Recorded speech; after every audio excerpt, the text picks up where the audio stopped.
All right, so we're diving into some pretty heavy stuff today. The global landscape, Trump back in the White House, the war in Ukraine still raging. It's a lot to unpack. Yeah, no kidding. Definitely a tense moment in global affairs, that's for sure. Yeah. And Trump being back just adds another layer of, well, unpredictability, especially when it comes to Ukraine and, the whole U.S.-Russia power dynamic. Exactly. And remember, he campaigned on this promise, right, that he'd resolve the conflict quickly. But now he's facing a war that's, well, it's deeply entrenched at this point. And it seems like his advisors are already kind of shifting gears, suggesting a different approach. Yeah, that's right. They're starting to admit that a complete Russian withdrawal from Ukraine, it's looking less and less likely. So now they're talking about a negotiated settlement, which probably means Ukraine would have to make some territorial concessions. Territorial concessions. Okay. So basically giving up land. Yeah.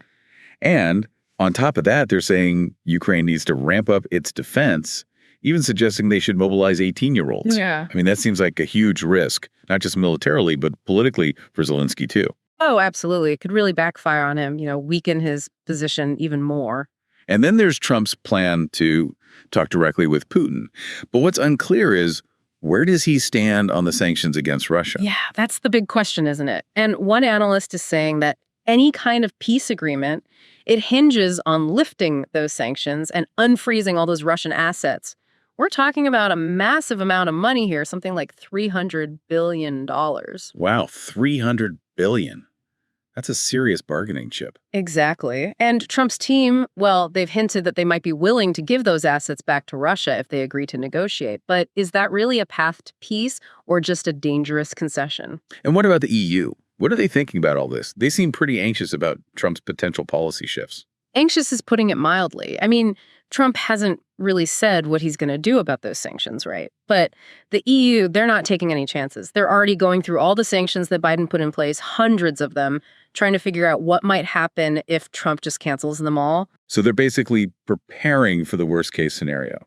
It seems that way. The Financial Times, they're reporting that there's a lot of fear in Brussels that Trump might just undo all that work, disrupt trade and international relations, could really set things back. I mean, it's not really surprising, is it, when you think about how Trump has dealt with allies in the past, like pressuring Denmark to give up Greenland, or saying Canada should just join the U.S. for economic reasons. Right. It's a very different approach to foreign policy, that's for sure. One analyst even said that Trump sees the world through a business lens. It's all about getting the best deal, even if it means ignoring the bigger geopolitical picture. So basically, everything's a negotiation, everything's transactional. That seems to be his philosophy. Yeah. And that has a lot of people worried, especially with the situation in Ukraine being so fragile already. And then you have Trump and Putin, two very strong-willed leaders, both focused on their own national interests. What happens when those two sit down at the negotiating table?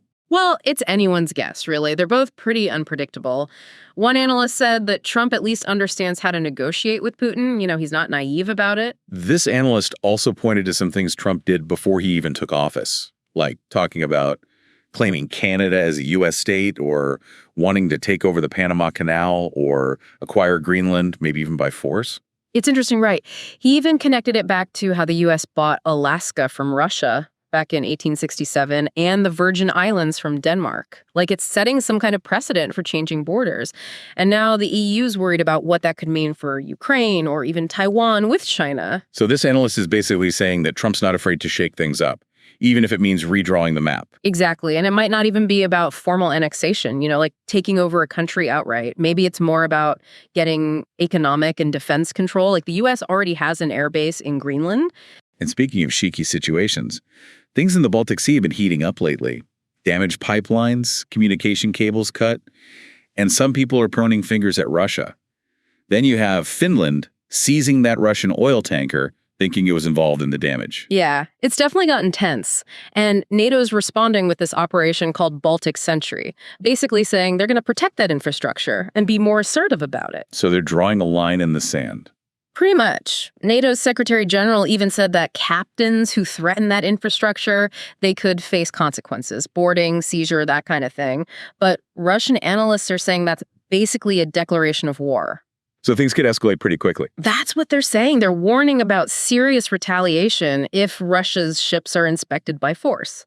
And all this is happening right before Trump comes back, and nobody knows what he's going to do about it. It just adds another layer of uncertainty to an already volatile situation. And get this, the Washington Post is reporting that U.S. and European intelligence, well, they're now saying they don't think Russia was behind that cable damage after all. Wait, so if it wasn't Russia, then who was it? That's the big mystery now. And it just raises more questions about what's really going on in the Baltic Sea and who's behind it all. It's like a puzzle with missing pieces. Exactly. And it shows how fragile things are right now, how easily things can escalate into a major international crisis. And with Trump back in the White House, well, it's hard to say what's going to happen next. It's definitely a time of great uncertainty, and the whole world's watching to see what Trump will do. His actions, or even his inactions, they're going to have a huge impact on everyone. Absolutely. It's a fascinating time to be watching global politics, that's for sure. But it's also pretty nerve-wracking. And it really makes you think, like, are the old rules of international relations, are they even relevant anymore?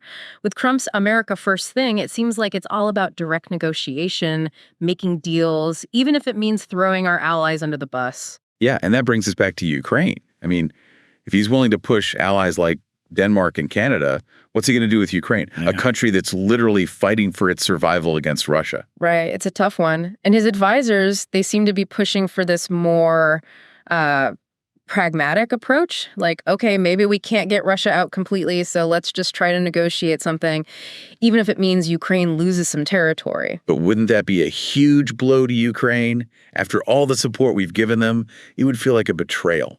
I mean, yeah, it could definitely be seen that way. And then you have this idea of mobilizing 18-year-olds for the war. It just makes things even more complicated. It could really cause some problems for Zelensky, even more instability. And those frozen Russian assets, those $300 billion, could that really be the key to getting Putin to the table? It's definitely on the table, so to speak. Trump's team has hinted at it like, hey, if Russia plays ball, maybe they get their money back. But wouldn't that send a terrible message? Like, we're putting our own interests ahead of our allies' security? Yeah, that's the worry. It could make other countries think twice about trusting us. And it might even embolden Russia or even China to make more aggressive moves.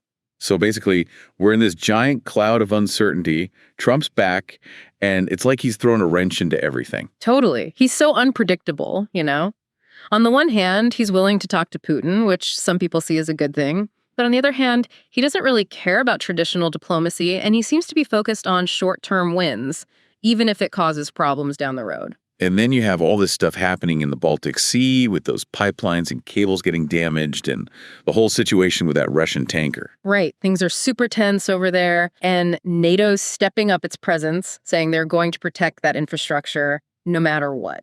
So they're basically daring Russia to do something. Yeah, kind of. And they're saying any captains messing with that infrastructure, they could face consequences like getting boarded and their ships seized. But then you have Russian analysts saying, whoa, that's an act of war. So it feels like we're on a knife's edge, and one wrong move could set everything off. That's the scary part.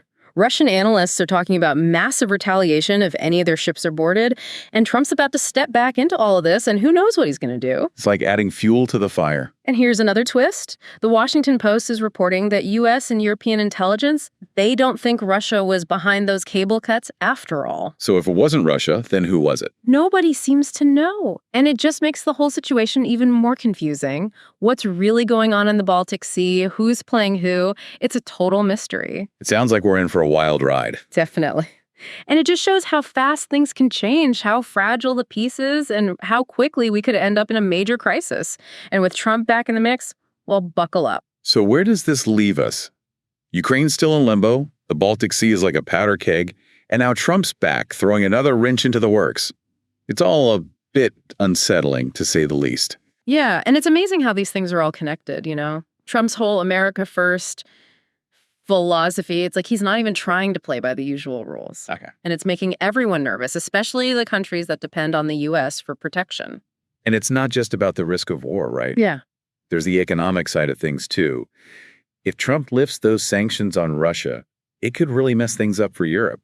They're worried about trade, about their relationships with each other, the whole 9 yards. Yeah, the EU is definitely scrambling right now. They're trying to figure out what it would mean for them if those sanctions just disappeared. Could really damage their economies, make it harder for them to stand up to Russia. Like all that work they did with Biden, it could all be for nothing. It's like this giant game of chess, and nobody knows what Trump's going to do next. Mm-hmm. He's already shown he's willing to break the rules, so it's impossible to predict the strategy. One thing's for sure, though. He's not afraid to use whatever leverage he has. Sanctions, the military, even threatening to ditch our allies.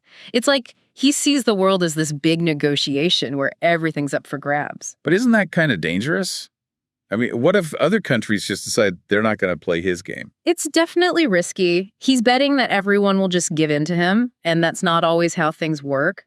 Plus, it creates this atmosphere of distrust, like nobody knows who they can rely on anymore. Not exactly a recipe for stable relationships. So what happens now? Any guesses on how this is all going to play out? Predicting the future is a fool's game, especially when it comes to global politics, right? Yeah. But there are definitely some big things happening that we need to keep an eye on, like China's getting more powerful, Russia's flexing its muscles, and the US doesn't seem to be the only big player anymore. And it seems like Trump's approach, going it alone and ignoring all the international groups, it's just speeding that process up. Definitely. It's like we're moving toward a world where nobody's really in charge, and the rules are kind of made up as we go along. It's a whole new ball game with new challenges and opportunities depending on how you play it. It sounds like we're entering uncharted territory. A lot of uncertainty, a lot at stake. Absolutely. We need to pay close attention, think critically, and be ready to adapt. The old ways of doing things, they might not work anymore. The future's up for grabs. Well, that's a lot to chew on. Thanks for breaking it all down for us. It's clear that we're living in a pivotal moment, and the choices we make now are going to have huge consequences down the line. So, to all our listeners out there, stay informed, stay engaged, and let's see where this wild ride takes us.